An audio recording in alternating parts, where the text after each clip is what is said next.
The Game Schooler Podcast is a weekly audio show that educates new and experienced gamers about the awesomeness of tabletop gaming.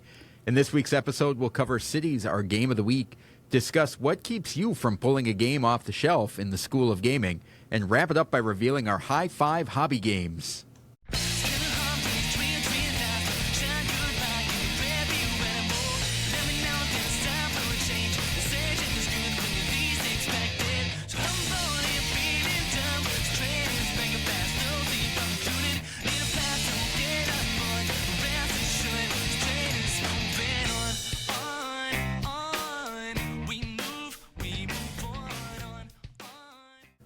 Welcome to the Game Schooler Podcast. I'm your host, Doug Kotecki, along with my co-host, Dr. Michael McCabe. How's it going, Michael? What's going on, Doug? How are you? I am fantastic. As of the time that this episode is airing, I will be in sunny Florida in Walt Disney World having the time of my life. Yeah, your happy place, right? Yeah, it's the efficiency of the game is what I like to call it. How to maximize your dollars and cents while you're in Disney World. We got it down to a science. We were fortunate to have you and your family over this weekend, and we all got a good chuckle out of your approach to Disney. And my wife was blown away. She's just completely taken aback at how you have it down and have gamified the entire park. And I know you don't want to share your tips on air. No. But I feel like you should really start your own podcast with your wife. Yeah. And the two of you could probably get a few seasons out of... Maybe. Yeah, especially if you branded it properly. Maybe have a little Lorcana tie-in with some of our friends who play that game as well. Yeah. So that's where you could have the Game Schooler and Kotecki Disney crossover right there, you know? A couple years ago, the last time we were there, you can sign up for what I don't even know what it's called now, a Lightning Lane. It used to be called a Fast Pass. Essentially, it's a skip your line thing. Just to give our listeners an idea, last time I maxed it out to where the app said I could no longer book anymore. So congratulations to me. Yeah, good. I haven't been to Disney since about 1993, so I think I'm due for a return trip. I can't wait to live through your travels and experiences. I hope it's a hurricane-free time for you all down there, and you have a great trip. It'll be a nice change of pace. Yeah. So, any follow-up from last week, Michael? Yeah, I've got quite a bit of follow-up. How about you? I do have one thing that I wanted to share. I was having a conversation with my brother and my dad. So my brother was down visiting, and we were talking on the back porch, and we were just talking about Gen Con and my experience there. And it's something that I just kind of chalk up as normalcy, but they are muggles. They are non-gamers, and they could not get over the fact that the Gen Con program mentions twice about general bathing and hygiene. Come on, Doug. And so it was quite the interesting conversation of how I tried to talk my way out of that. I was like, I don't know. Well, hold on. Yeah. Talk your way out of it. How did they know that the program mentioned it twice? I told them. Okay, there you go. Yeah, so yeah. you talked your way into it just to talk your way out of it, so you have content for this segment. Yeah, Carry exactly. on. Yeah. So it was very interesting, the kind of looks on their face. And it is unfortunate, I guess, as a hobby, that is something that we need to put in a program guide as a reminder to eat, sleep, drink, bathe, and rest. Yeah, it's very similar to a lot of middle schools in the spring months. You get it. Okay, you might get it in your March newsletter, or then again in your April or May newsletter, depending on the parts of the country that you live in. So it's similar that way, but it certainly did make 2 appearances in the Gen Con handbook. Yeah. That's the. We'll leave this follow up though. We'll leave this part out of our Gen Con follow-up back with the marketing organizers, right? We're not going to include this part in our follow-up? Okay. Yeah, we'll keep the daily deodorant reminders out of that.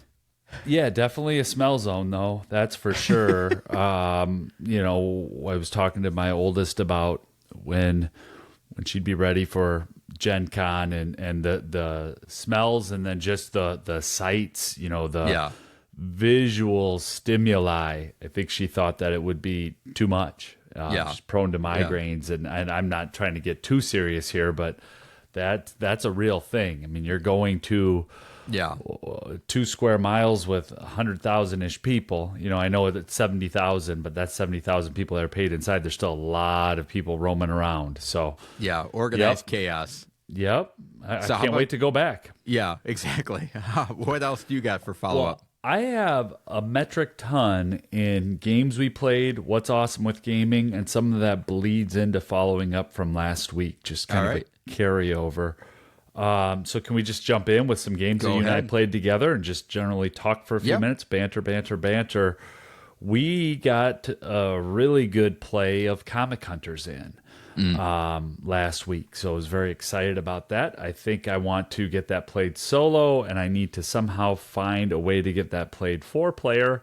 And then, so I might just go recruit some geeks off the street and see if they want to play a little Comic Hunters before. But I think that's going to be trending towards the game of the week. What are your thoughts on that one? Yeah, no, it's a solid game, and just an interesting game of it's. I think what's interesting about it is it's essentially a drafting game with several different types of drafting, auctions, selection, that type of thing. But what it does differently than a lot of drafting games is that the parameters of what's going to score is kind of laid out up front, which I think is a big difference. Even when we talk about something like Sushi Go or Seven Wonders, there's always that, all right, well, I got to play it once to figure out what cards are in the deck. This one's interesting because the scoring stuff is kind of out front. Yeah, that's a good point. You know everything that falls in your hand, you can do an instant evaluation of whether this is good for me or bad for me, depending on what strategy I've already chosen, essentially by the first hand that you looked at, which I think is really cool. It really eliminates the situations I've had playing with non-gamers drafting games where they're like, should I take this? Yeah. And which usually doesn't click in until like the second game where everybody's like, oh, okay, now I know all the cards. I know where my different strategies are. So I really like that about that game. Yeah, it was just a set collection masterpiece, and the Marvel IP on top of it was pretty cool. It was good. Yeah. I'm going to keep trucking down my list here. We got a Gen Con 2023 game to the table in our house, and it was a huge hit, and that's Dahlia. This is design credit of Uwe Rosenberg with Beth Sobel art. However, some of the stories and some of the research that I've done tells me that Beth Sobel's also in on that design. But I digress. It's Bonanza, but with pretty flowers and a simplified just a little bit simpler rule where our folks who've played Bonanza will know that you can buy that third field, while in Dahlia you cannot buy the third field, and just removing that option really makes trading simpler. And if you're playing a 3 players, you automatically have a third field. So the whole trading was just enjoyable in that game. And the thing about Bonanza or Dahlia, you must play your cards in a certain order. And so, people are incentivized to make trades at some points, and then other times you're going to be really stuck if you don't make a trade. Disincentivized for holding on to cards. So that wonderful little tension there. We had a great time with it. Go ahead. Which you were a little skeptical because I had played it with my family and mentioned that there's no fields and you're just sharing all our private information here in public. Yeah, I love Bonanza. And so I was skeptical because it's a change, and I enjoy racing to get that third field and then trying to maximize that advantage. But when it comes to just straight gameplay, Dahlia was more approachable. But I like the 1997 version with the weird looking beans, but Dahlia was awesome. And so I'm glad we got it played, and I think we're going to continue to play it here over the next few weeks in our house. Yeah, it was one that I was happy to play and happy to move on from the original Bonanza and never look back. Oh, interesting. The art is obviously way better. with Beth Sobel. And then just the way that it's streamlined, I felt like there was people were more willing to trade because they have less options. Yeah. And you don't want to get stuck holding on to a field or ending a field too soon. So there's a lot more of active trading and it being a little bit more structured as opposed to, I feel like when I used to play Bonanza, there would be a lot of time around the table with people desperately trying to get a trade. Yeah. It's like, are you sure you don't want to do anything? Yeah, and especially this that one, mid to late game stall. No, that's and the setup is easier because you don't have to take any cards out. In the original Bonanza, depending on the player count, you might be playing with one or two less beans. Yeah, but you always play with the coffee beans. Yeah, but so I'm a huge fan of that one. Yeah, no, that was a great game. I'm going to keep going down my list if you're all right Yep. with that. And then in our house, we got a game to the table, Trio, published by Happy Campers. And I won't get the designer's name right because I don't have it in front of me right here. And I don't want to completely destroy the designer's name. So I'll come back to that for in you. a bit. Well, thank you, Doug. But Trio, I talked about it in the Gen Con Hype Show. You're playing a card out of your hand or asking somebody else to reveal their highest or lowest card. And then there's a set of cards in the middle of the table as well, and you're trying to make a 3 of a kind. And you play until either you've made a 3 of a kind or you have cards that don't match, and then it moves to the next person's turn. Sounds really simple and straightforward. It was a blast and works well in our house. There's a little bit of a memory component in there too, just enough for us to have some fun with it. So my 8-year-old, my wife and I played a bunch of it over the last few days. I think we're up to 8 or 9 plays, and it plays fast, right? You can get through a whole game in 5, 6, 7, 8 minutes. So Yeah. that one has been a lot of fun and kind of a Gen Con hit for us. It reminds me of what Chicken did for us in 2023. Just a quick game to get home, real easy to teach, and a lot of fun. So, And that's Kaya Mayano is the designer for that.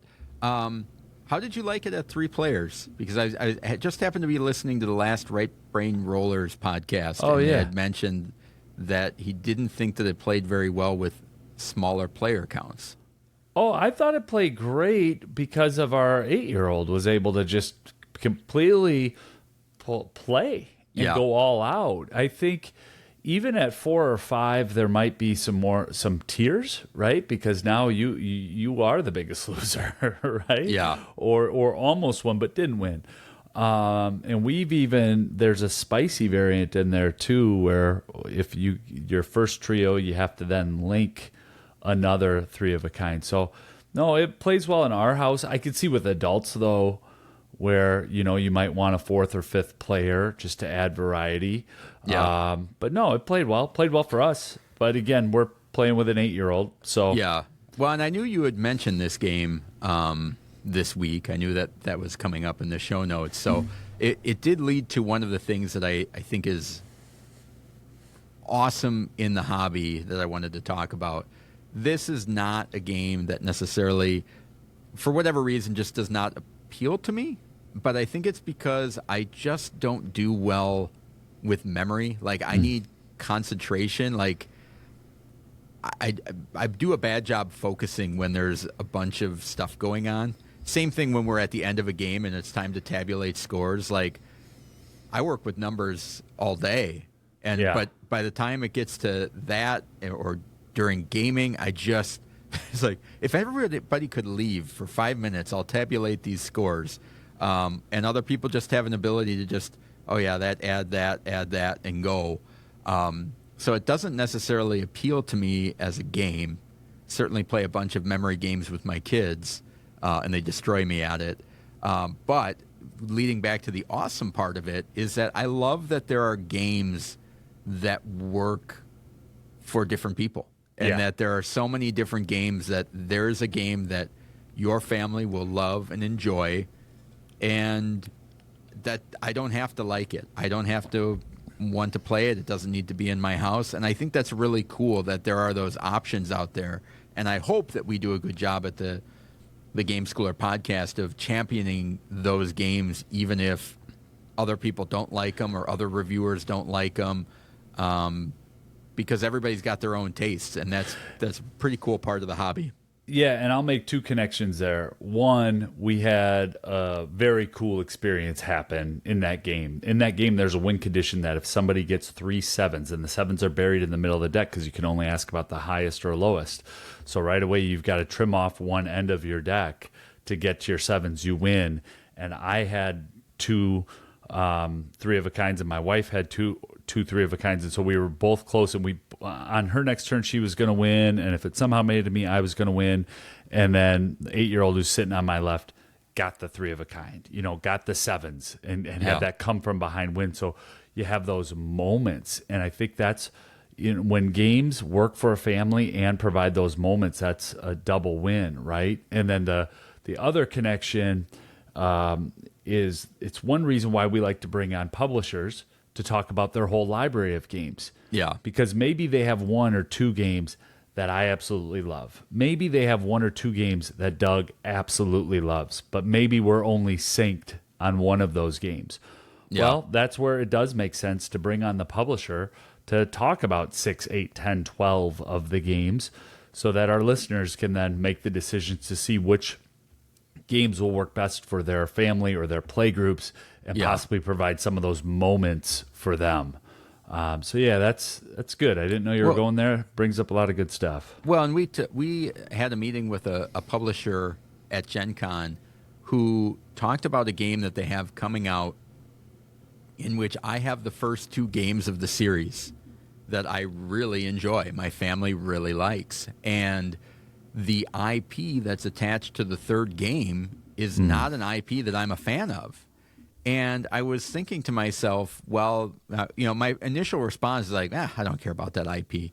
But then I was also thinking, I'm like, yeah, but I really enjoy the system. And I'm kind of curious to see how well that game does. Like, I'm a perfect guinea pig subject of, I don't know anything about that IP. I'm going to give that game a try and see if that's something that we can talk about. And so just kind of expanding our horizons and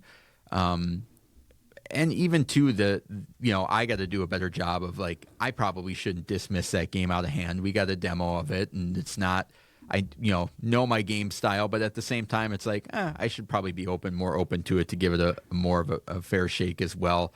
And just trying to kind of balance that, because there's also the argument to be made of, well, don't waste your time playing games that you wouldn't like. Like, that's not good for anybody either. So just trying to balance all of those things is a tricky proposition. Especially when there's 3,500 games that are published each year. And, this is a passion project for us. We are not full-time Game Schooler podcast co-host, which someday, possibly. But for now, we just play what we can play when we can play it. And we are trying to stay open to games and new titles and stay curious and keep seeing what's awesome with the hobby.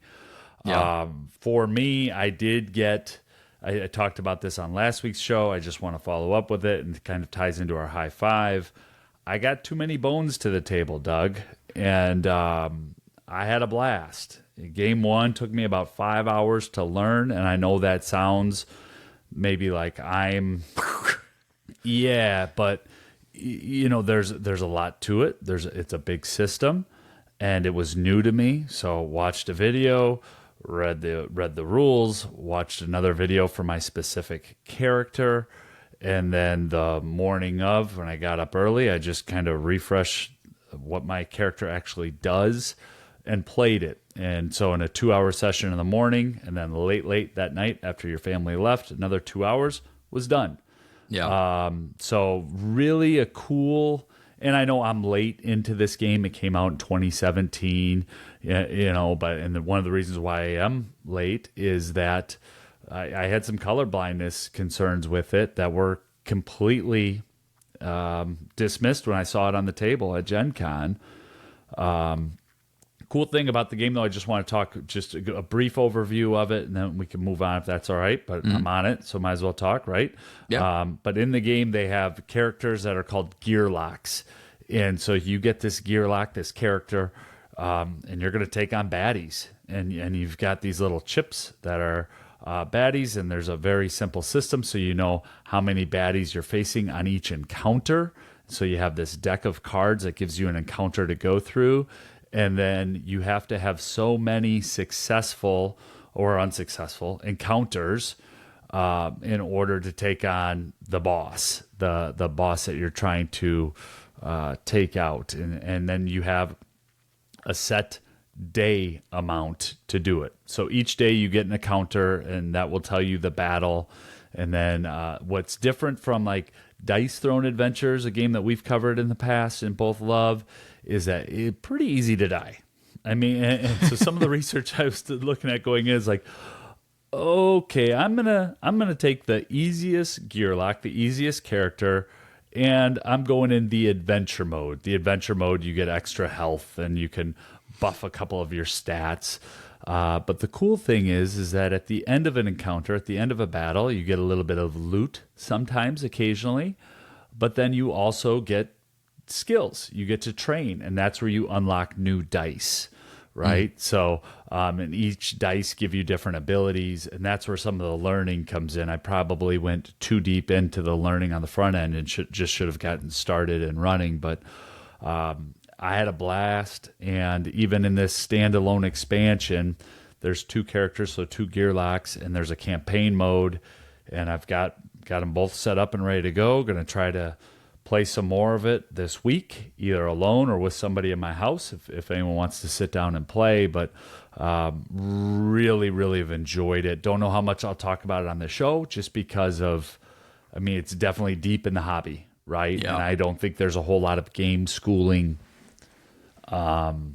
application to it. I just don't. But for me, as somebody who enjoys diving into a world and learning a game and learning the systems of the game, I really enjoyed the setting up the battle, carrying out the battle, and thinking about how the dice were going to roll. Yeah. Last thing I'll say about it, dexterity equals dice. So if you have a melee character, you got to be next to the baddie. If you have a ranged character, you can shoot them anywhere on the board. But let's say I have 4 dexterity, so then I'm rolling 4 dice, and when bones come up, that's like a miss. So they get stacked into this queue. But then, if you get 6 bones in a single battle, that's going to unlock an awesome ability. So it's one of those things, too, where it's like, oh, man, I got 2 misses.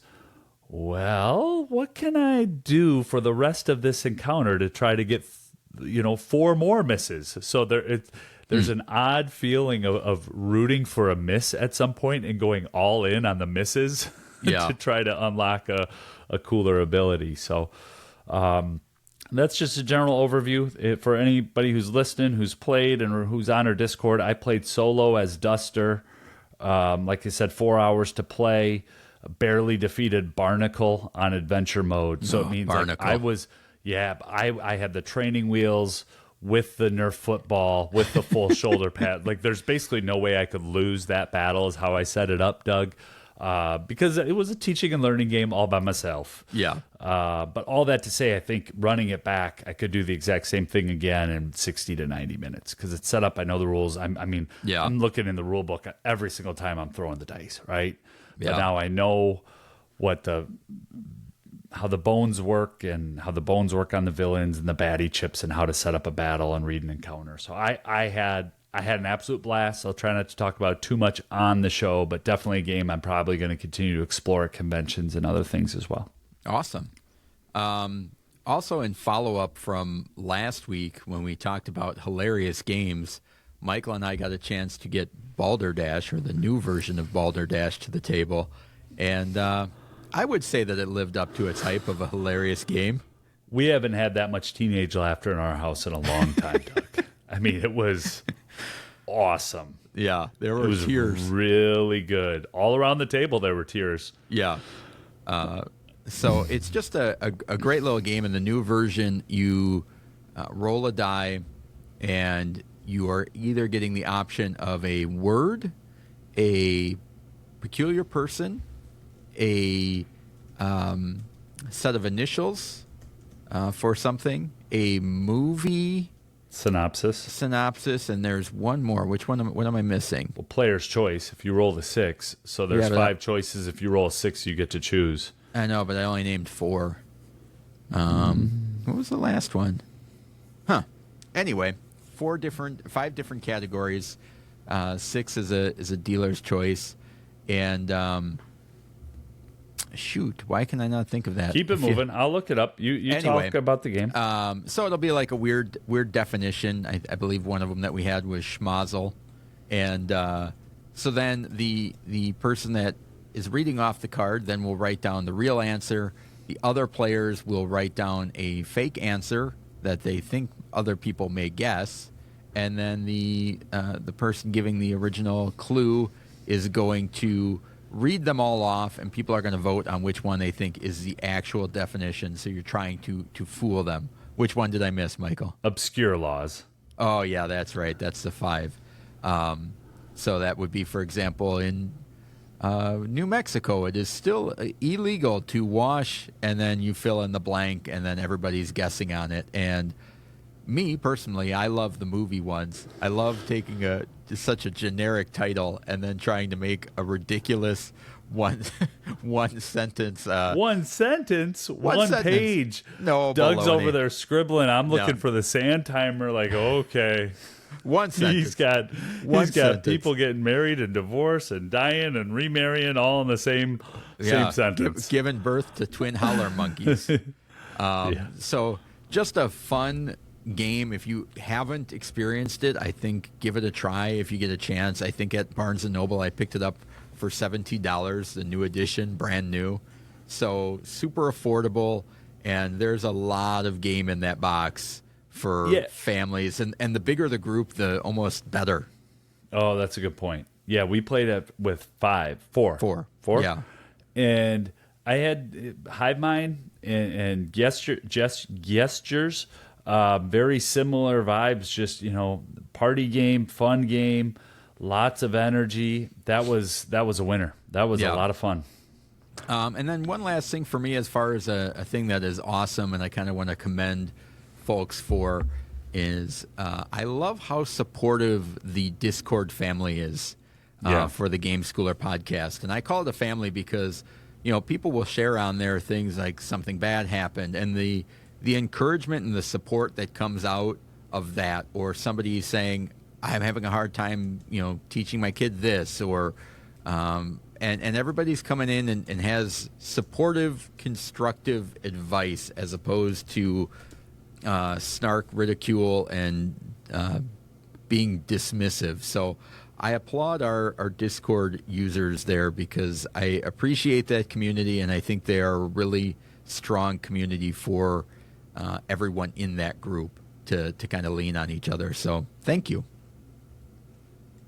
Anything else from you, Michael? No, that's awesome. All right. So you can sign up for that Discord server by going to gameschooler.com/Discord. Scribe, did you hear the Freudian slip? You were still thinking about Balderdash. You were What'd I thinking about say? going back, and you can scribe. You can scribe to Discord. What does scribe I'll really tell mean? you to write word for word. Go ahead, Doug. Back to you. Spread the word about the podcast if you like what we're doing. Please let other folks know.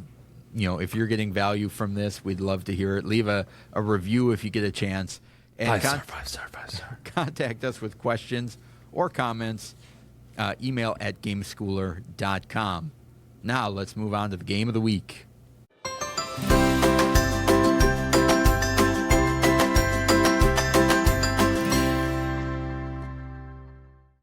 The game of the week. The game of the week is an in-depth look at a family-friendly game we think you should try if you get the chance. This week's game is Cities, designed by Phil Walker Harding and Dr. Stephen Finn, and published by DeVere. Doug, give us the stats. All right. Published in 2024. The art is by Jorge Tabanero Redondo. 2 to 4 players, about 30 to 40 minutes in a weird scenario. Board Game Geek users have not added an age to this game. The box says 10 plus. I think that 10 plus is probably 10 pretty plus, accurate. I do too. This is a weird one for us because by all indications, this should be a family game, but it does kind of lean a little bit into the light hobby game, depending on how well your teach and the experience of the players at the table can go. So I think it's right on the line, and I could be convinced in either direction. Yeah, if you want to go from just a playing and having a good time, it's a family game. If you're getting into strategy, tactical thinking more than one turn ahead, I put it in the light hobby. It really does straddle a line for I think for both of us. We would say that, yeah. So Cities is a city building game in which you draft the best projects and arrange them in your own playing area. With action and resource draft mechanisms, you'll score points building in Sydney, Venice, New York, Barcelona, Rio de Janeiro, Lisbon, Mexico City, and Buenos Aires. So those are kind of modifiers that change the scoring and some of the things that you're trying to achieve throughout the game. The game is played over 8 rounds, and in each round, and 4 rounds in a 2-player game, but in each round, players are going to use their workers. They have 4 workers. And throughout the round, you're going to be collecting 1 scoring card, 1 city tile, 1 or 2 feature tiles, and 2 to 4 building pieces. The order in which you get those is up to you as you're kind of doing a worker placement, putting it out and taking a set tile or card, that type of thing. City tiles are made up of park spaces, water spaces, and building spaces. So they are it's 4 quadrants on that each tile that you're going to be building and putting in your city. You can organize it and rotate it however you'd like. Building pieces are little plastic building pieces that go onto the building spaces of a tile of the same color. So if you have a building space that is blue, you can put blue buildings on top of it, and those buildings can be 1 to 4 stories high. So you can stack them on top of each other as the game goes along. Whenever a player fulfills an achievement, there are 3 achievements for every city. You are going to put one of your achievement discs on the board. So if you do or complete that achievement first, you're going to get a higher score than somebody that maybe completes it later on in the game. Quick example. Yeah. Like in New York, a park area of at least 7 spaces. If you complete that, boom, you put your chip down, it's 5 points. Second place is 3, third place is 1. Just wanted to give a quick example. Yep. And then you can also get feature tiles. These are going to be, there are tiles that go into park spaces. There are tiles that go into water spaces, so maybe boats and a lighthouse. The park spaces has vendor stalls and a Ferris wheel, I think, or a carousel that you put down, and they're kind of a multiplier. If you can get more of those in a single park, more points you're going to score. There are also statues, which are just straight two victory points. And then there's kind of a wild building tile that you can place on another tile, another building space, to change the color of that tile. So maybe it's a yellow building space. You can put this on there, and now you could put a blue building on there. You're also going to be acquiring scoring cards, 1 per round, and these are going to give you various objectives throughout the game. For example, you're going to get 6 points for every green building that's 4 stories tall. Or 2 points for every building that's 2 spaces tall, or two stories tall, no matter what color. Those type of things. At the end of the game, players are going to add up the points they've gained from all of their scoring cards and their achievements, and whoever has the highest score wins the game. So that's the basic overview. I think what is really interesting to me about this game is, in the same ways that when the Beatles broke up and John Lennon and Paul McCartney went in different directions, I can see what they both contributed to the Beatles. I can see both designers' influences on this game. You know what I'm saying? You better take that one. Yeah, I do, but you better keep going with your analogy here. Well, there are just you are a resident Beatles expert. I love both these designers, so I'm on this train with you here. Where are you driving us to? Just that you can see parts. While I'm playing this, I can say, "Oh, yeah, that's very Phil Walker Harding." Whether it's the chasing of the goals, and there's some of the tile placement. Yeah, and so seeing those different elements come together, I can see how these designers work together well and how Yep. they made this game, and they complement each other really well. There's elements of Biblios and Herbaceous and those type of feelings that I get from Steve Finn and Squiggly Gum and planted mechanisms from Phil Walker Harding. They just is a really good combination of the two of them. No, absolutely. I in terms of a collaborative game where you can see the thumbprint of each designer, this one has both designers present. And also a lot of different options, right? A lot by changing the actual cities. And were you done with the description? Am I able to jump in here? Go ahead. All right. Yeah. By changing the actual cities, it really changes the gameplay experience. And the rules, it suggests, hey, for your first game, why don't you try New York or Rio de Janeiro? So if you're playing Rio de Janeiro, you're going to get rewarded based on structures that are built around water. New York is going to be, getting you to, you're going to get bonuses for parks, and then also there's a skyscraper bonus. So it's a great way of scaffolding. Here's how you learn to play with the parks, with the water. Then you get into some of the advanced ones like Lisbon, and I have to look and be like, okay, 3 areas of any shape, each made up of 3 building spaces of the same color with or without buildings. And it has a little diagram. They're like, okay, that is much more advanced than what I was just looking at with my 8-year-old when we were going to play the New York version. So I like that there's that, that you have that ability to really adapt the gameplay within those reward areas, I guess is what I'm trying to say. Well, and that's one of those things that on the New York side, you're getting closer to that family level. Yep. You go Lisbon, you're getting more towards that light hobby. This is a good combination of a bunch of games and mechanisms that I enjoy, which is, I think, why it works well for a lot of different people. It has that drafting and selection, the race to different scoring objectives. There's tile placement. And manipulating that in a way, and then with the scoring cards, those multipliers that you can rack up points a lot, and so there's those different elements that create this whole. And I think it's interesting because based on, you're only going to take one of those 4 things every round. You're only going to take one scoring card, one city tile, the feature tiles, and then some building pieces. And it's interesting because you have to look around the table. You have to evaluate, what do I want? What's the best for me? But then not necessarily in a hate draft way. It's, for me anyway, when I'm playing this game, I don't look around as a hate draft thing. I look around at what is Michael most likely about to take. And then if I want that, do I need to take it before him? Which is that risk management of, how long can I wait?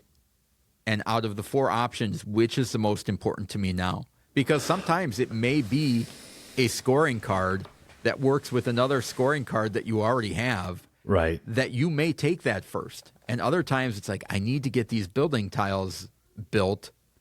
And so I like that about the game, that it's not, oh, well, Michael needs this, so I'm just going to take it. No, it's usually for me, I need this. Do I need to take it before Michael? Well, and what I noticed in repeated plays is that the objectives, the easier ones are on the left side, and they're only going to give you 5 points, right? But when I read left to right, and the harder ones are going to be over on the right, and they have typically 7 points. Yeah. And so what you're saying about observing the table. And when do I make a decision? What I really enjoy, and this is mostly playing with adults, all right, not playing with my kiddos.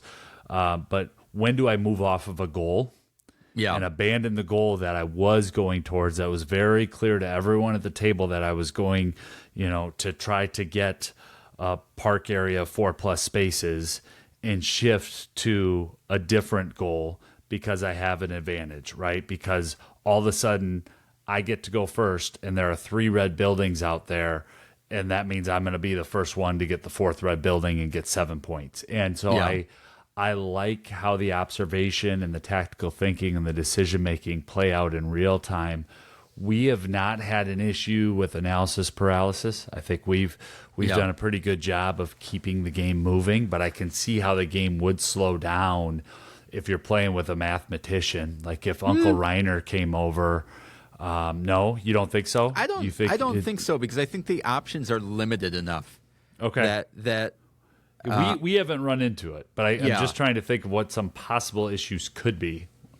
Yeah, I mean, I guess it could happen, but I feel like when you have, once I take my scoring card, I don't have to look at that section anymore. It's irrelevant to me. So now I'm down to 3 options, and so the fact that it narrows down essentially that last turn, depending on the player count, is pretty much, well, I'm going to be getting that, I'm going to be getting that, and in a 3-player game, if 2 people take the building pieces first, then it's like, well, I don't need to go after that because those are still available those are going to be available at the end. So what can I jump into now?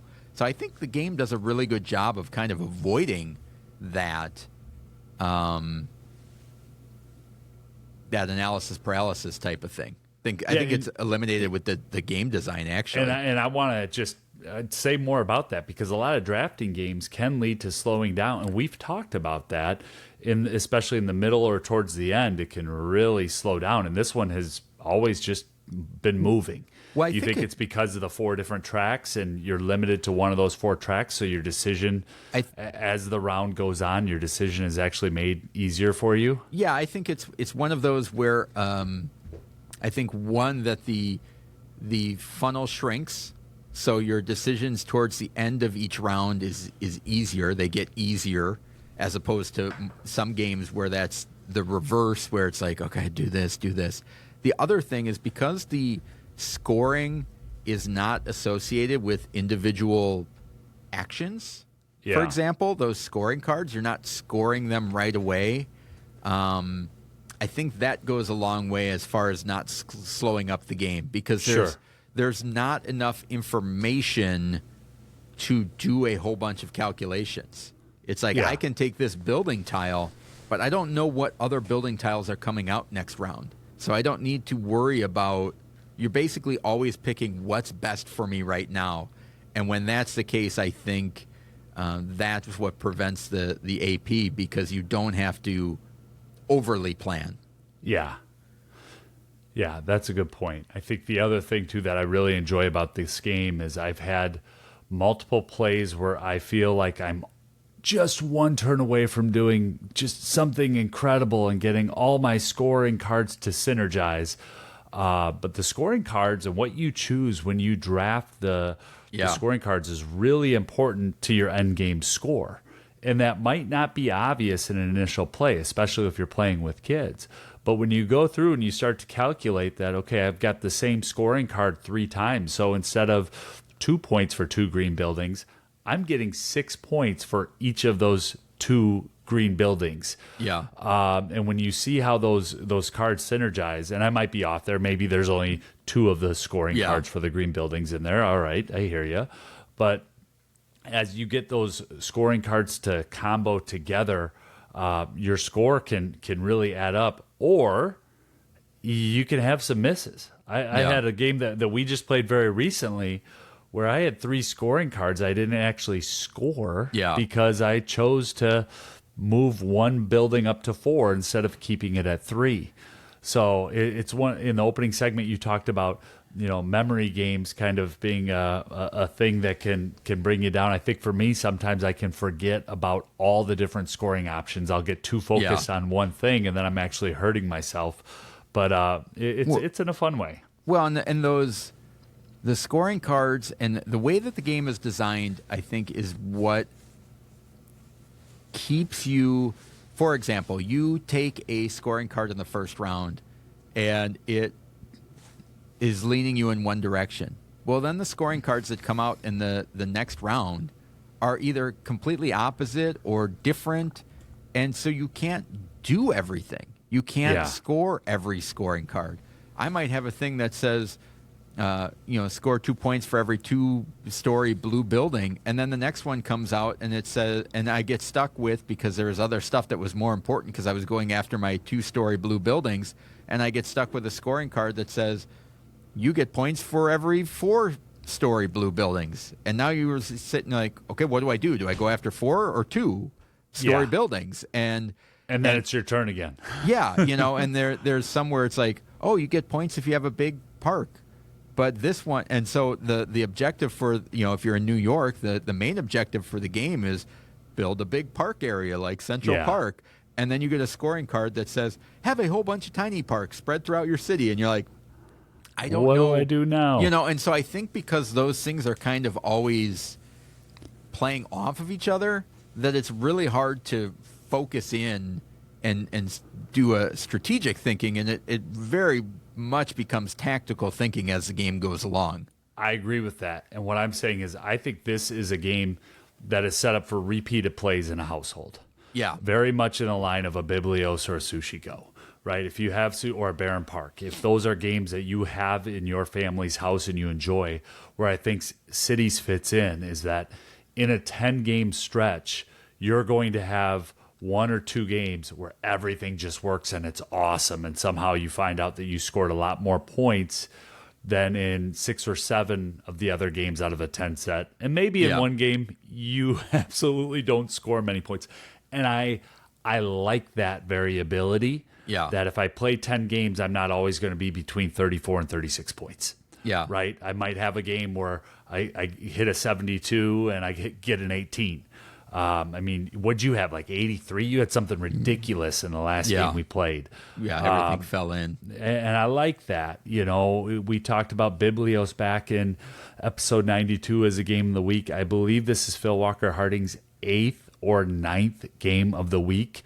I actually lost count earlier today. So we're at about a 5% rate on the games of the week being from either Dr. Stephen Finn or Phil Walker Harding. And this is another game where it just fits really well for my house, and it's one that I think I could take out to the community and get it up and running and played, because it has some basic mechanics of place this, take that, place what you just took. Yeah. And however you explain it, once people see it, and it's like, no, you can manipulate that tile. You can move it around. You can play it. You're going to have a little 3x3 grid at the end of the game, and it's game over. We haven't played it in the school setting yet because it came out over the summer, but I do think this can fit in an after school setting.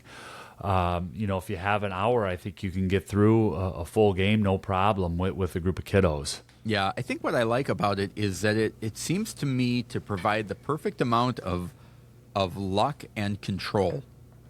And sometimes games lean more in one direction than the other, where you play a game and at the end of it you're like, I really wasn't making any decisions. I felt like the game was playing me. And then there are other games where it feels like, gosh, there are too many decisions here, and I don't want to spend the brain power to kind of do all of these things. Or you get to the end and it's like, well, clearly the other people at the table are better players than me. I'm never going to win. And this one does a good job where I think there's a good amount of luck in this game, based on what tiles come out, what order you get them in, but I still feel like I'm in control of what I'm doing. That's a good point. Which is really unique in a game. Like I said, usually maybe it's slightly tilted more towards luck, maybe it's slightly, tilted more towards the strategy type of thing. This one lands right in the middle, which I think is good. The only thing I didn't really care for, to be completely honest, was I was not a fan of the 2-player experience. Yeah, you didn't care for that. Go ahead. Say more about it. Basically, in the main setup, instead of playing 4 or 8 rounds, you're playing 4 rounds, but you're placing 8 workers out a round. So you're getting instead of 4. 2 of every one of those items. You're getting 2 scoring cards. And then for the rewards, there's the high and the low. The middle reward is completely taken out. And so I just felt like the first couple turns of a round were good and felt like the regular game. But once you got into those 4 through 8, it was seemed kind of apparent where the other person was going to be going. And it really got to a point at the end of each round where you're like, well, you have to go there, I have to go here. And it's like, I'll be taking this objective card, you'll be taking those building tiles. And it became more of like a bookkeeping type thing of like passing everything out, as opposed to those last decisions are completely meaningless because there's only one space for my, 2 spaces for my last 2 guys to go because I can't get 3 objective cards or whatever it is. So it kind of felt like I was wanting more, and it just felt like we were playing out the hand. Yeah, and I want to honor your critique, so I'm not trying to critique your critique, okay? Because I can't stand when people do that to me, but I'll say, one, it's not called rewards. It is the City Achievement Board. We are doing a review. I should have the proper title. There you go. So on the City Achievement Board, there's a high, middle, and a low, typically like a 5, 3, and a 1. And a 2-player, that middle on the City Achievement is gone. It's not there. The one thing I'll say, though, what I wondered about our 2-player experience, because I've had this happen a few different times where it's like, I think I just need to play that with somebody who's not the co-host of the Game Schooler podcast. Because we play games so often. We've got thousands of game sessions in now. So I'm not saying that I ruined that 2-player experience for you, but I could have. No, I disagree with that 100% because we've played games where it's like, all right, Michael's getting a little bit more heated in this and competitive than I am. I mean, that's a real thing. That's a thing. This is Michael's playing for keeps. I'm not ready for that commitment yet. This was a game that I felt like it was the actual gameplay of it, and it literally had nothing to do with what you were taking or what you were doing. It just felt like this weird cleanup at the end of the round that three or four out of the 8 people that I was placing seemed uninteresting to me. Yeah. As opposed to when I'm only placing, getting 1 tile, 1 scoring card around that seemed more impactful. And in the 2-player thing, those last 4 in a round seemed kind of arbitrary to me. And when you pointed it out, I couldn't poke holes in what you were saying. I mean, essentially, I was like, "Yep, nope, I'll go through the cleanup with you now at the end." But you enjoyed it at 3 players, correct? Yeah, at 3, and then I think the 4th player, really ramps up a little bit of the competitiveness of where if you're looking for casual, sticking with the 3. If you're looking for a little bit more of that tension. Then I think 4 is awesome, and it still straddles that line of luck and control that I really enjoy. And the one thing I want to say that I really like, they have this chunky wooden star in it, a gold star, and you can choose to grab the gold star and then get 2 of the building tiles at random out of the bag.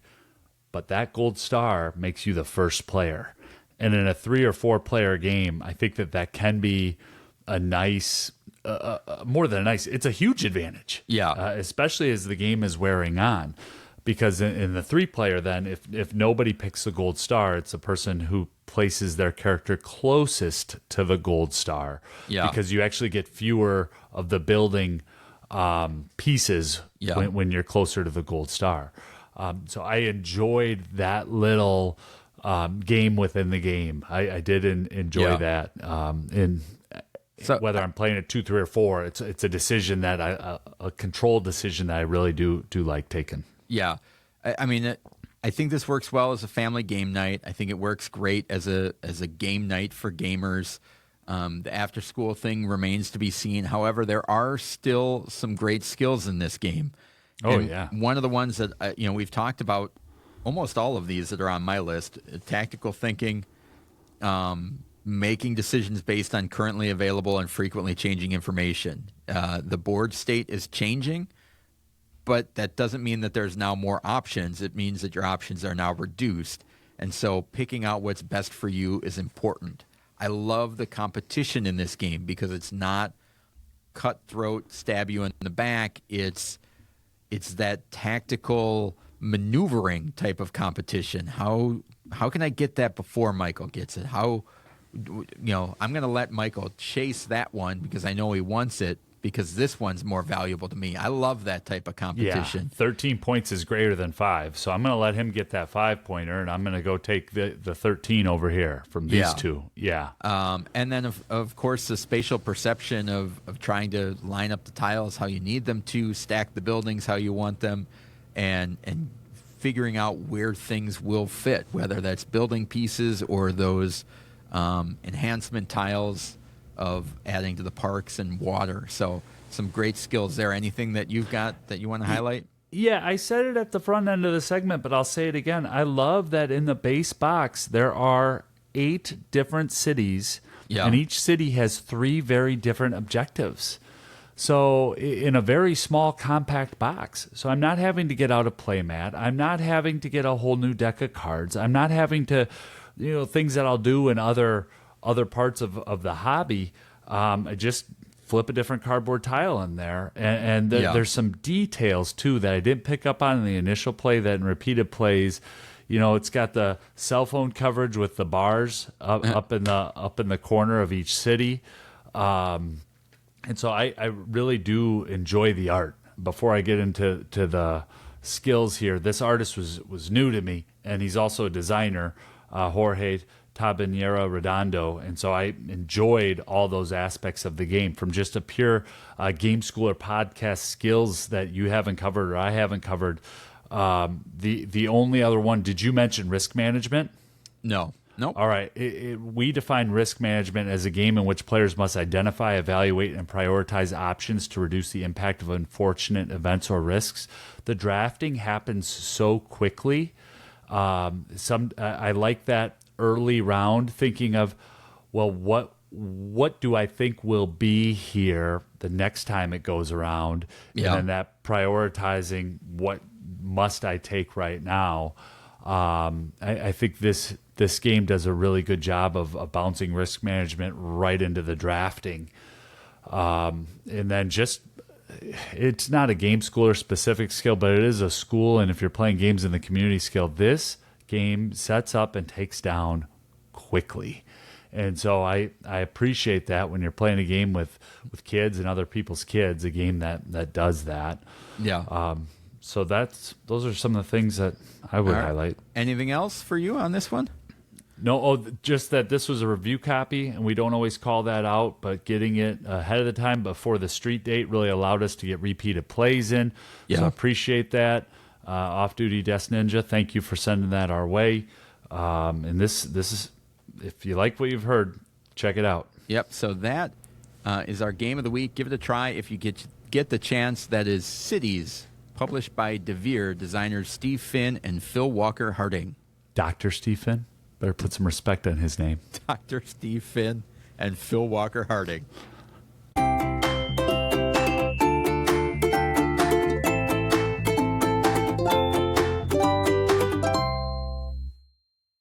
The School of Gaming. In the School of Gaming, we discuss concepts, keywords, etiquette, and helpful ideas in the world of gaming. This week, we discuss what keeps you from pulling a game off the shelf. Doug, lead us into this segment. Yeah, so this is an idea of thinking about, there are so many games on my shelf that you walk by or you've played that game before, and what keeps you from pulling it off the shelf? We always talk about, gosh, I wish I had time to play more older games or games that I already know that I love, yet they don't get pulled off the shelf. And I think, I'd be curious to see if you have a different answer to this, but there's also the time, too, when you get done playing a game and you're like, oh, we've got a little bit more time. Is there anything somebody wants to play? And I look at, like, I'm in a room surrounded by games, and I'm not sure which one to pull off the shelf. And ultimately, the decision always comes down to rules and setup. Is for me the biggest deterrent. Is I look at a game, it's like, ooh, I really want to play this, but I do not remember the rules exactly at all. And time, right? And I would you feel don't have like the time to relearn it and to and it comes down to a situation where even when we were at like the Board Game Geeks hot games room or demoing stuff, where it's like, yes, you can go over there and you can grab a title off the shelf, and I don't know if it's just me, but I'm really averse to let me read the entire rule book for you as we learn this game together, reading it aloud, because I don't know what's going on, you don't know what's going on, and we're just going to try and put this together. And it makes me think of casual gamers going and buying a game from Target, going home, opening the box, and thinking that they're just going to dive right in, which, if you played anything higher than a family game, you know that that's almost impossible. You have to spend some time with the rule book, understand it, and then be able to teach it to other players. And I'm just wondering if there's, first of all, do you have a different thing that keeps games on the shelf for you? Available players. Yeah, well, that too. No, I think for me, I mean, we could take the whole segment just based on what you brought us into there. When we were at Gen Con playing games in Lucas Oil Stadium, there was a father with two sons, and they were playing at a table right next to us, so right behind you, where we were playing the Spill and playing NAR and playing those games. One kiddo brought in Machikori 2. The dad had War of the Ring, the card game, and I don't remember what the teenager son had, but they did it very methodically. They all opened up their boxes, they grabbed their rules, and they started learning the game right there. Yeah. And I think that there are those families, there are those game groups that do that. It is not as efficient as having one person who knows the rules inside and out and can explain a game to you. And so I think, like, as long as you are the co-host of the Game Schooler podcast, the preferred method is going to be almost that Koteki method of know the game, teach the game, play the game. Yeah. I don't mind grinding through a rule book, but at the same time, I don't like to learn a game publicly with people like that anymore. Like I'm now at the point where I'm somewhat bothered by it in a way that you've talked about. Let's know how the game works. Let's be able to teach the game so that we can enjoy it and play it. I mean, I think, is there any way to alleviate that problem? Because I think, for example, it's like, it's not feasible to constantly be reviewing rules for games that you have in your collection to then be able to play at a moment's notice. But, it's like, you can't constantly be like, I'm going to read these rule books again in case perhaps the chance may arise that we would get to pull this off the shelf. You can't have that in a rotation. But then there are times where it's like, I feel a little less, I wish there was maybe a little bit more spontaneity in my gameplay, but I don't know how to eliminate that. Yeah, and not to be critical about us or what we're doing. But if you take the approach of the father with his two kids at Lucas Oil, and if that's where they're spending their day, and they know that for 5 hours we're in this stadium, we're each going to learn a game and teach it to each other, that's very different than you and I trying to go through a dozen games in a day in Lucas Oil Stadium and play 2 or 3 of them to completion that you've already read the rules for ahead of time and know that it's in that library. And so I think the only way to alleviate it is to have an approach where that is more whimsical than either one of us would ever have with the hobby. We're playing hundreds of titles in a year. And our biggest complaint, I think chiefly, is we want to be able to play more. And so I think that lack of spontaneity is just something that comes with people who are regular gamers. You realize what it takes to get a game to the table. There are barriers that must be overcome. Games don't just show up and you play them. It's not you turn on the system or you speak to some device in your house and everything just turns on, right? And then you just put headphones on and you go in your own world and you're playing a game. To play a tabletop game, involves setup, involves manipulating the objects that are out. It involves clearing off a space and making room for it. And it involves understanding how all the different pieces fit together. And so, in theory, well, boy, I wish I just had more spontaneity. There's just too many things there. It's not just picking a book off the shelf and say, I'm going to read for a half hour and see if I like this book and put it back. Yeah. I don't know.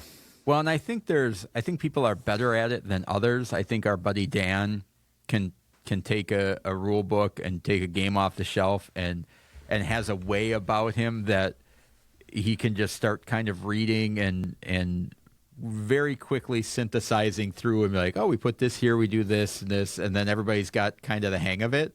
I've had that experience with him several times. I feel like, you know when you get that feeling when you're playing a game and you feel like you're slowing down the group, whether it's because of your color, stuff or just like, I just feel like I need to move it along. That's how I feel if I were reading from a rule book like that, even though I don't know if that's terrible. Like that might be my own, I'm putting a barrier on myself that doesn't need to be there in some ways, too. But I think it's a real thing in the hobby. And so I'll say this. One of my kiddos is having a game night tonight, right? And said, I just don't know what to play. What if they want to play Monopoly or Scrabble and we don't have it? So we've got a bunch of high school kids that in about 2 hours are going to be taking over my house, right? Yeah. There's 400 games in my residence-ish, okay? Yeah.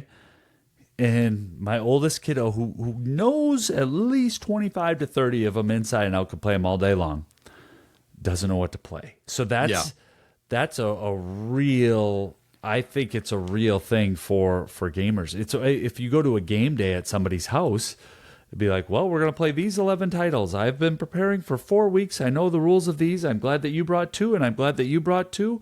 We now have 15 games over the next day and a half that we can play. Yeah. Like, I don't think it's just you or just me. I do think it's a real thing in the hobby.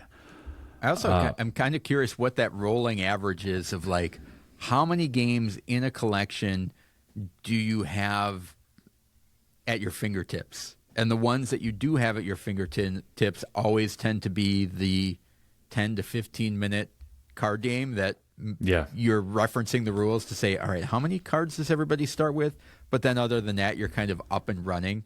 So once you get past that 30-minute playtime mark, you get into a whole other stratosphere. And I'm kind of wondering like, okay, how many games would I just need to kind of look at the setup a little bit just to make sure everybody's getting the cards they need, and then we could start rolling? Because I imagine it's not a ton of the games in my collection.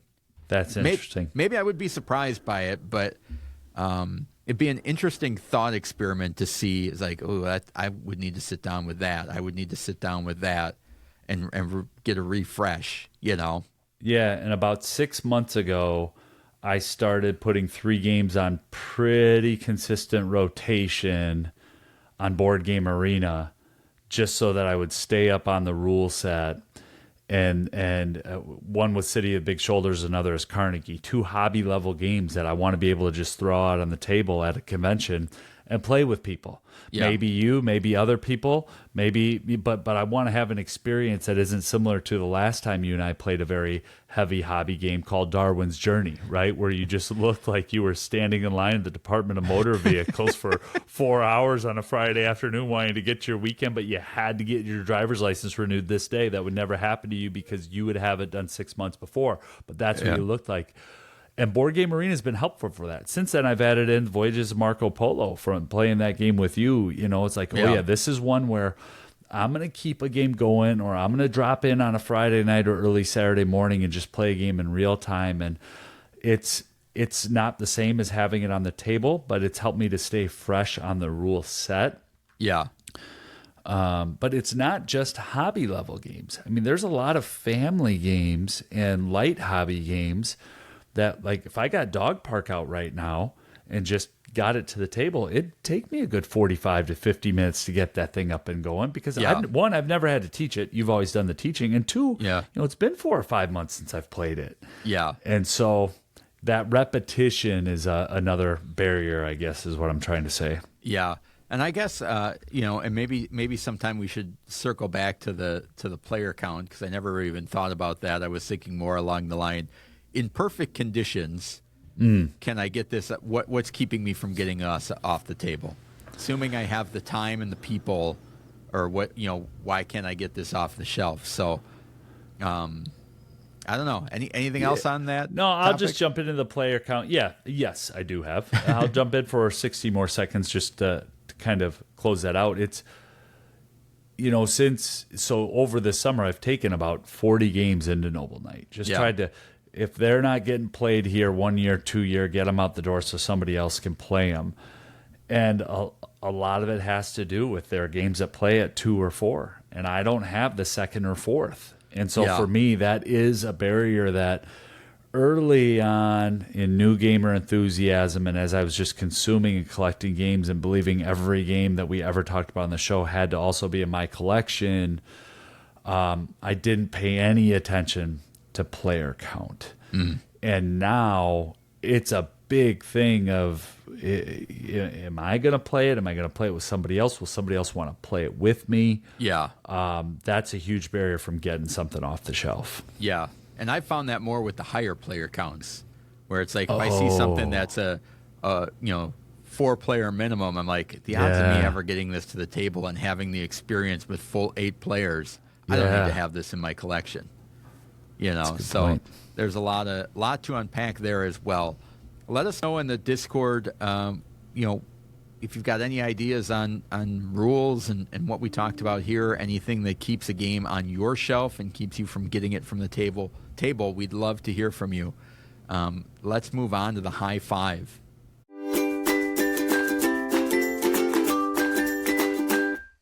If you're anything like us, you're constantly on the hunt for new games to try out. This week, Michael and I are going to be sharing our high five hobby games, which admittedly was a much easier list for Michael probably than it was for me. I disagree. Because you had options. I couldn't get it down to 5. And I had trouble making it up to 5. Oh, so I'm sorry to hear that. I have 4 honorable mentions, but I had to put the qualifier on mine that I wanted them to be above a 3.0 weight on Board Game Geek, and there is one that I have that is not, which I feel like is Board Game Geek. A reflection of Board Game Geek. Yeah, Board Game Geek geeking than it is the actual complexity of the game, because I think it is more complicated than they make it sound. So for listeners who are trained to how the Game Schooler podcast rates, and let's just do a quick comparison to how Board Game Geek rates games. The Game Schooler podcast has children's games or kids' games. Those have a ceiling, so they have a level where they will typically cut off. Then we have family games, which are approachable, and folks are going to be able to play it, gamers, non-gamers alike. And then we have light hobby, which, you're going to need a gamer to help you get through that, or there's just one. If you just get that off the shelf at Target or out of a store, there could be some challenges there. And then we have hobby. And hobby is typically greater than an hour to an hour and a half to play, going to be complex. You're going to need a gamer at the table to get through. It's for gamers. Yeah. Your whole group needs to be gamers. And so when Doug says 3.0, Board Game Geek does a 5-point scale, where 1.0 are still a lot of games that we like to recommend, like Balderdash, and some of Phil Walker Harding's games are in that 1.0 to 1.5. But then anything above a 3.0, although a lot of them can be played by 8-year-olds, according to Board Game Geek, will classify as that hobby or light hobby. Games that are with a weight higher than 4, you're talking about a lot of moving parts and a lot of things there. Yeah, a lot of moving parts and a lot of time, usually. Yeah, are we doing honorable mention at the end or beginning? Let's throw them at the end in case somebody talks about them. Sounds good. So number 5 for me, and the only other caveat. So yes, higher than a 3.0. I really tried to have multiple plays, which is not everyone on my list. And I tried to have. Well, I'll just get into it. Number 5 for me is Hegemony: Lead Your Class to Victory, 2023 release. The designer is Vangelis Bagjitarkis and Varnikas Tomato. They're professors and published by Hegemonic Project Games. And in Hegemony, you are one of 4 classes. I talked about this at length in episode 143 if you want to go back and listen. I'm just going to do a quick 60-second overview of it right now.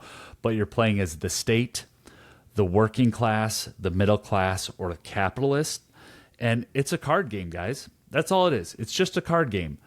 But each class has their own little compendium of rules, and there's so many if-then things. The weight on Board Game Geek is at a 4.2, age 14 plus on the box, but Board Game Geek says 16 plus, so it even defies some Board Game Geek things.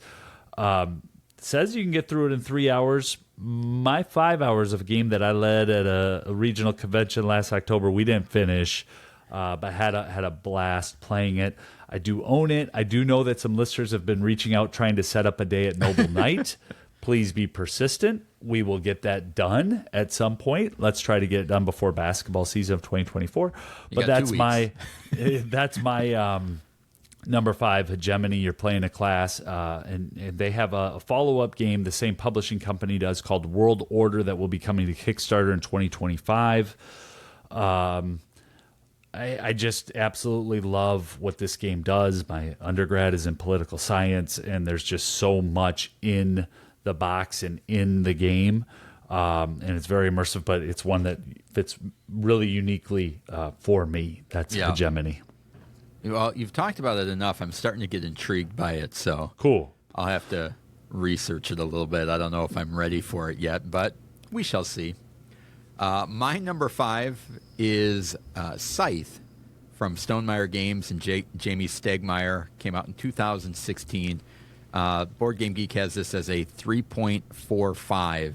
And in Scythe, you are leading a faction, vying for resources, battling around with your mech, and you have big kind of giant mechs that you can control.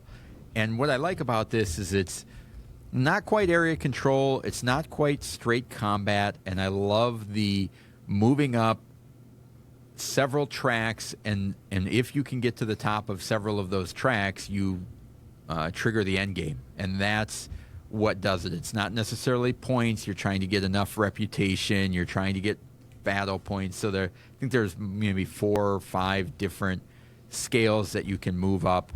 And you move your action selector, but then you can't move it back to the same spot, so you got to kind of keep moving it around, and you power up those actions. So it's got a lot of ramping, but none of that kind of direct in-your-face competition that works really well for me. So that's why it's my number 5, Scythe.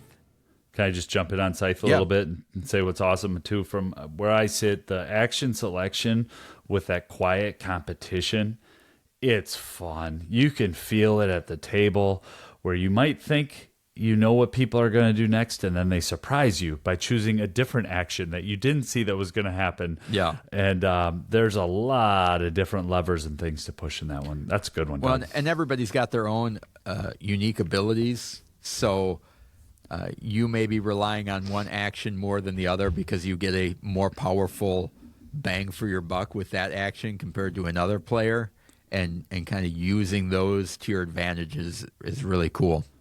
Have you checked out any of the expansions in Scythe? I have not. The base is enough for me to manage. I believe I have played the cooperative version once, which is one of the expansions, which I really enjoyed actually. So, but awesome. They're kind of pricey, so I've avoided them. Well done. Number 4 for me, definitely a recency bias and one I haven't played as much as others on my list, but that is Too Many Bones. Ooh, already making a list. Yeah, so let me just give some of the stats quick. It's a 2017 release. The standalone expansion that I have is Undertow. It came out in 2018. The system is like a 3.85 on Board Game Geek. The expansion that I have is a 4.0 because one of the gear locks is very complex. 60-80 minutes, 1 to 4 players, plays so well solo. This made my list because of the amount of adventure that I really felt immersed, almost like, you play a Zelda game when you're a kid and you're like, oh, I just want to go back and play more. I want to play more. I want to play more. And it's one where I'm glad I didn't find earlier on in the hobby, especially when I was just throwing money around like I had it. You know what I mean? Because like all in on this with all the characters and expansions, it gets over $1,200. People $3 million throw money at this thing. So all that to say, me and my two characters, I'm doing good over here in this house. But I had a lot of fun with Duster and Duster's little sidekick, the wolf, and trying to meet the baddies. And, I did get knocked out. So what do I do when I get knocked out? I got to get back in the battle and chuck these dice and try to optimize them to my best. I like chucking dice. You get knocked down and you get up again. I do. And so Chumbawamba, what I want to say, though, is... If listeners will know that Dice Throne is a special game for Doug and I. And Roxley Games, obviously, I mean, we love all things Dice Throne. And for me, we actually had somebody a while back mention you should try Too Many Bones. I was like, the colors, the complexity, but it's one where I'm glad I took that person's advice. And I've just had a ton of fun playing it. So recency bias, but wanted to share it here. Spoiler alert: Michael will be spending $1,200, but it will be spaced out over 5 years. That's more than what? Say that again. I said, over 5 years, but it'll be spaced out over 5 years. No, I'm going to try to pick them up in trades. I should give the good people at Chip Theory my money, but lowly podcaster here. Just got to see what I can do over time to put it together. But great little game that I enjoyed. All right, my number 4. Fully cooperative, Doug. Fully. Hey, I'm on board. My number 4. I'm surprised. This is almost the heaviest game on my list, but for some reason I don't feel like it's that heavy compared to some of the other ones on my list, and that is Great Western Trail 2nd Edition, published in 2021 by Eggertspiel and designer Alexander Pfister. This is ranked as a 3.72. which seems really high for me, but it plays in about 2.5 hours or so. Can be as low as 75, apparently.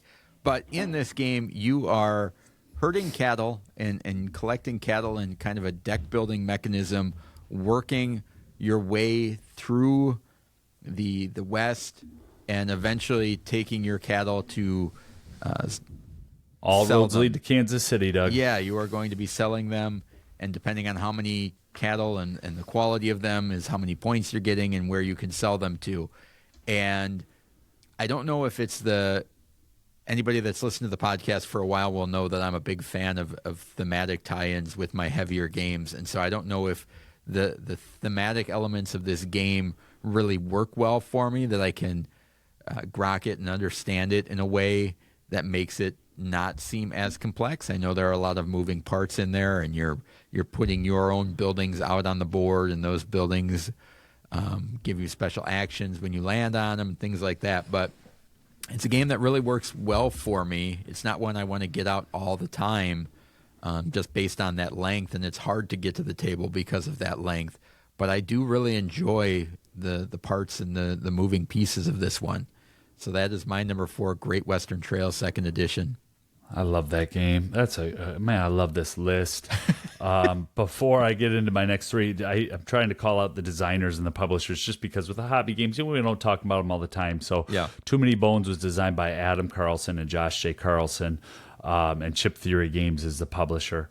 Now, my next 3 I don't think are going to be any surprise to Doug, and probably won't be a big surprise to a lot of our listeners who are listening every week, because these are games that I do play solo. And my top 3 hobby games, not only have I played solo, but I've also had good experience in person. Well, not yet with one of them, but number 3 for me is Dead Reckoning 2022. John D. Clare is the designer. Ian O'Toole is the artist, and it's by Alderock Entertainment. AEG. It's a 3.42 is the weight on it, and I think that's just about right. I put it slightly higher than 3 because of all the different tracks and some of the bookkeeping and what happens in the battles. But it's a pirate game, man, where you're moving around a map and you are exploring. You are getting resources and converting those resources. You're building up your crew out of cards on your hand. plays in 90 to 150, can go all the way up to 180 minutes if you're playing with 4 players, and one of those players is a mathematician and they're a really smart dad. So it for me, it plays well at any player count, though. I've played it at 1, 2, 3, and 4. Absolutely love it. What prevents me from getting it to the table more, though, is that other player that we talked about in the last episode. Yeah. I think and it's like, if you have a game group, if you have a neighbor, if you have a spouse, if you have somebody and you can just leave this thing on a table, game that I've really enjoyed. I have not played the cooperative version of it yet. I do plan on doing that at some point. I hope to. But for me, it's one of my favorite games from 2022, and it is one of my favorite hobby games. That's Dead Reckoning. All right, awesome. My game also from 2022, and one that, if you want to talk about adding thematic elements to a game, this one ramps it up to the nth degree and adds a storytelling and diverging paths, and that is My Father's Work. The complexity on this one, according to Board Game Geek, is a 3.13. Takes about 3 hours to play. It is from designer T.C. Petty III and Renegade Game Studios. This one is unique because you are playing over 3 generations, and you are continuing the mad scientist work of your father and then passing that down through the generations, and you're trying to complete his master work over the course of 3 generations, and you're conducting experiments and collecting bodies and things like that to animals, a whole bunch of macabre things. Yeah, for science, of course, and conducting these experiments in order to get more experience to eventually tackle the big one. But as the game is going on, it's got these thematic elements that, if you go digging around in the graveyard too much, you get more creepy, and the townsfolk start questioning you. Why are you out there? And there are decisions and points in the game where, the town thinks that we should maybe build a hospital, and the players then are maybe contributing to it and maybe not. And if the hospital succeeds, there are certain repercussions to that, and if it doesn't, there are repercussions to that. And so the branching storylines and the character traits that you can build up, and one of those great games that I feel allows for people to add the role-playing element to it and create their own stories for the game. I love that experience where we can get done with the game and be like, oh man, my guy, can you believe he did that and what happened to him, and all of that type of stuff is just a really cool experience in this package. Components are amazing as well. I was just going to say, how about the components, huh? Yeah, so I think this was never available in retail unless the retailer had backed the Kickstarter. But I'm pretty sure I saw it at Gen Con that Renegades. It was at Gen Con. Still Renegades had it on their website. Yeah. They've run sales for it periodically. It's out and about. It's in the wild. Definitely try it if you get the chance. It's a full PG-13 though. I think as long as that rating scale makes sense to you and your house, you should be all right. The other thing that I love about that game is you get these. Each round you can carry a card into the next era. So you're thinking like, I'm never going to be able to achieve this big experiment or get this card that I have.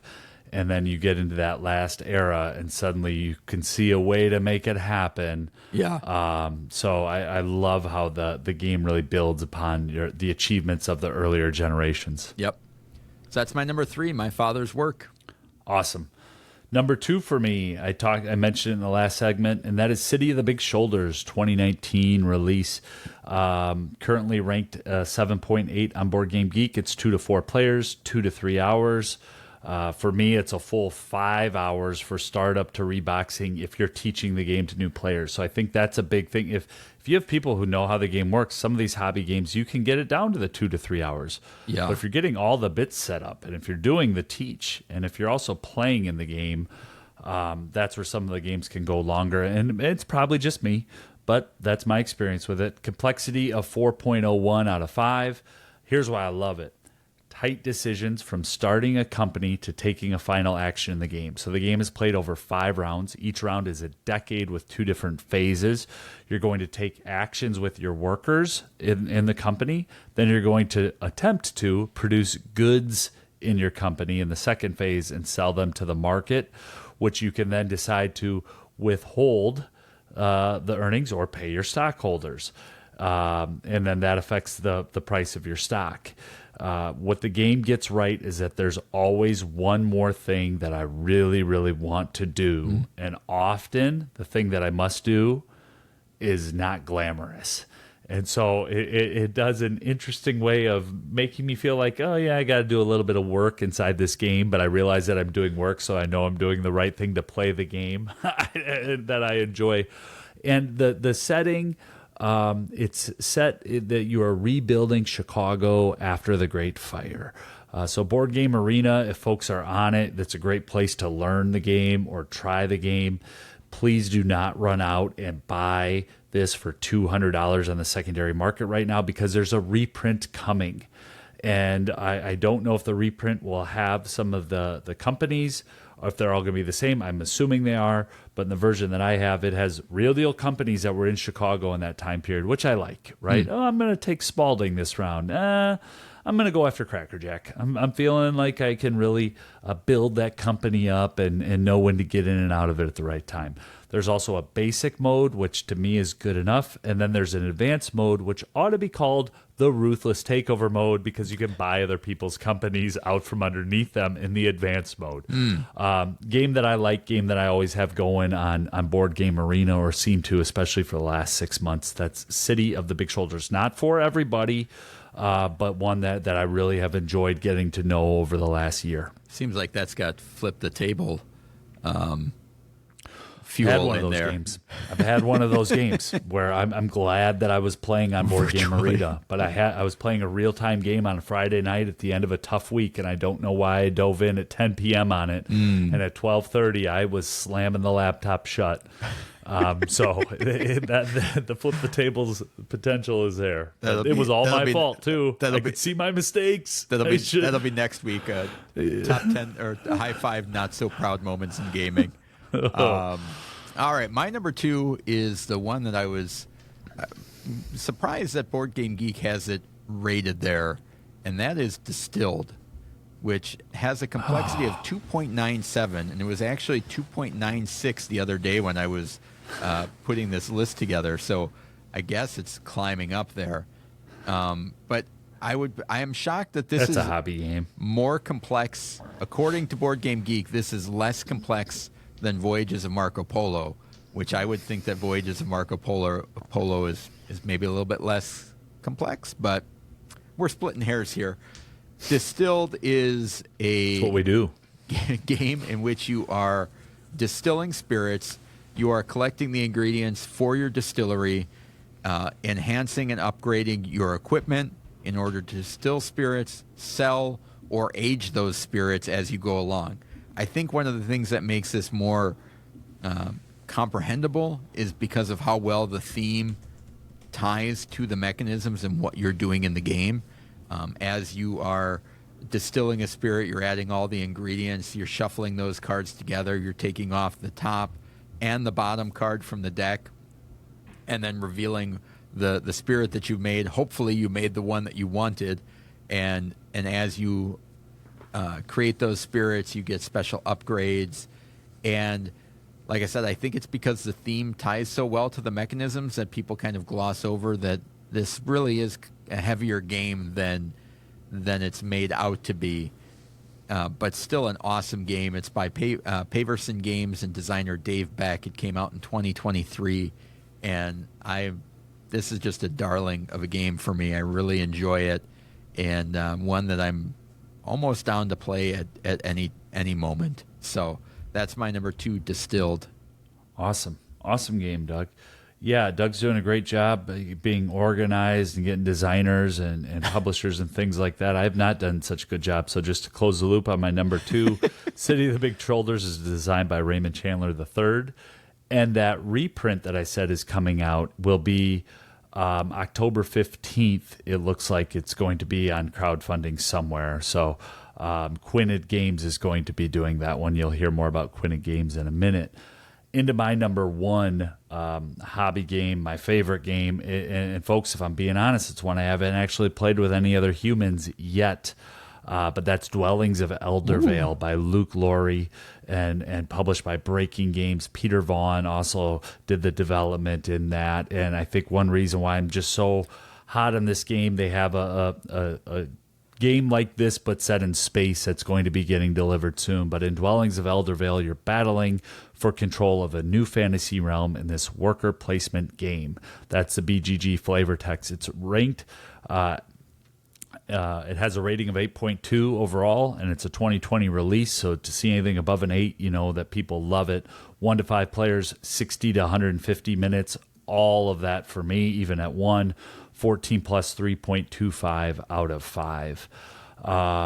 But in Dwellings of Eldervale, what you're doing, you're placing your little workers out on the board, and then you're going to take actions based on that. But there's also a little bit of order fulfillment that happens as you complete these tasks on your cards. From getting resources, you're going to move up different tracks. And this is one that I think works really well for me. Even other reviewers have kind of dismissed it or poo-pooed it, but I love everything I'm doing, and I love the fantasy theme. I mean, I because the other thing that happens, monsters will rush in and try to take your stuff, and you got to chuck some dice in battle. And I love chucking dice, especially if it's early on a Saturday morning and I'm the only one up with a cup of coffee. Man, I'll chuck those dice quietly and defeat my monster. Yeah! Or I'll take the defeat and move on.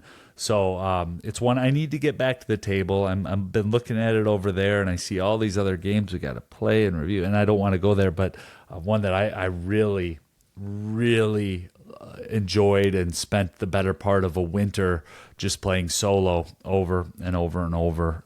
So that's my number one hobby game, is Dwellings of Eldervale. I thought it might be Carnegie, actually. That will be an honorable mention. I'll talk about that next. All right. My number one was Michael's favorite game of 2023, and that is Scarface 1920 by publisher Red Zen Games, Tony Saradis. I'm sorry, Tony, and Daniel Simon.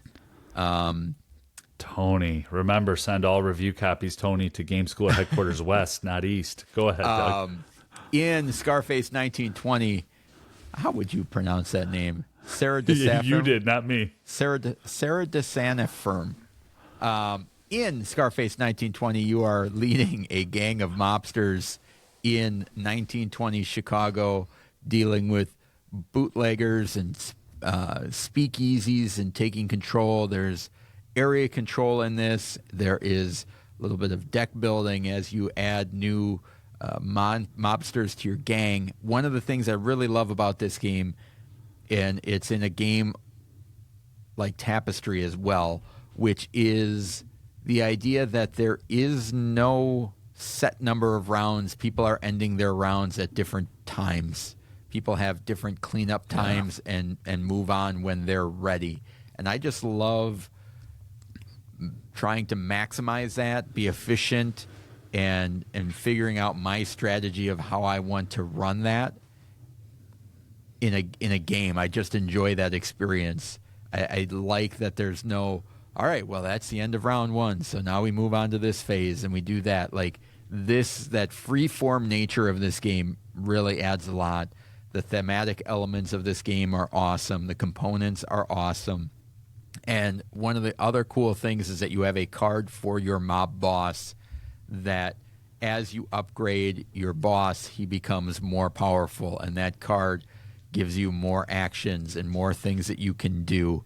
And that I love. I love, when am I going to play that guy? When am I going to put my Al Capone character out there and do all of his special actions is really cool. Another very thematic, heavy game. Board Game Geek has this as a 3.79. So it's all of that too. The heaviest game on my list. But I love it. Scarface 1920.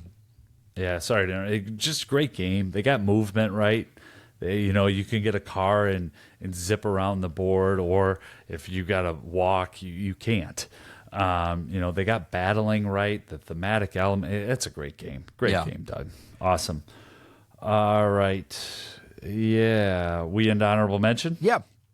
Honorable mention for me, Doug mentioned Carnegie was 6th. I just couldn't bump anything else out of the top 5. And I thought, well, this is my Too Many Bones episode, so I'm just going to pay homage to it and keep that one on there and keep it moving. But Carnegie, Ian O'Toole's all over the hobby art space, Doug. Were you aware of that? Oh, very much so. He's the new Clemens Franz, Michael. Good art in there. Ian might not like to hear that. Okay. Well, I'm going to refer to him as if we know who he is. No, and I appreciate his art style much more. So keep up the great work, Ian. Carnegie is one of 47 games in my house where the game board is a map of the United States of America. And you're trying to build different routes and connect the routes together. There's also something really cool that's happening, 2 different phases on it. One, you can make donations, which will then help to get different rewards going. But then 2, you've got these little workers that you're sending out and bringing in, and it just does some things with little actions chaining into bigger actions that you have to manage throughout the game. Otherwise, you're not going to have any actions left at the end of the game. That frustrated me the first few times I played it, but then once I really started to figure it out, I enjoyed. So that's an honorable mention for me. And then Darwin's Journey is the other honorable mention for me, a game that Doug absolutely despises, that I enjoy, that I'm also looking forward to getting back to the table for a solo play here at some point in 2024. Boy, I hope I make that happen. Otherwise, why own the game? So I have to justify, owning it still. So I got to make sure that I play that all by myself. All right. Honorable mention for me is Descent Journeys in the Dark, which is an older Fantasy Flight. I think that's the 2nd edition is the one that I have. Kind of a dungeon crawl with minis and just a cool experience. Haven't played it in a while. That's why it's not on my list proper. The same goes for Belfort, which is a great little heavier game from Tasty Minstrel Games about putting out elves or gnomes, one of those tiny people. And then Voyages of Marco Polo was also on my list, and Ark Nova is tentatively on my list. It's one that I want to dive back into, and I think good game. I want to spend some more time there in that universe. So we'll see. So those are our. Go ahead. Sorry. Oh, those are our high 5 hobby games. Let us know on Discord what hobby games you like. We have a channel dedicated specifically to hobby games in there. Doesn't get as much love as some of the other channels, but certainly Michael would love to chat up some hobby games with you guys in there. Yeah, I would. And the only thing that I'll say, I'm very conscious of, I don't know how much time I have in the hobby space. It requires amount of engagement and time and kind of thought. Hopefully I have a decade or 2 left in there, but Board Game Arena is a great space. So I know we have a lot of games that get thrown out in there, but you can also, if there's one that you are dying to play that's a hobby game and it's on Board Game Arena, let us know and we can try to get an asynchronous game going. All right, cool. So subscribe to the podcast. Follow us on X at GameSchoolerU. Again, our Discord, gameschooler.com/Discord. New people joining every week, it seems like. Next week, we are going to be talking about Draft and Write Records. We're going to have some reflections on the Gen Con consignment sale, and we're going to be talking about our high 5 essential expansions. Thank you so much for spending the last hour or so with us. We truly appreciate it. Now get out there and keep gaming.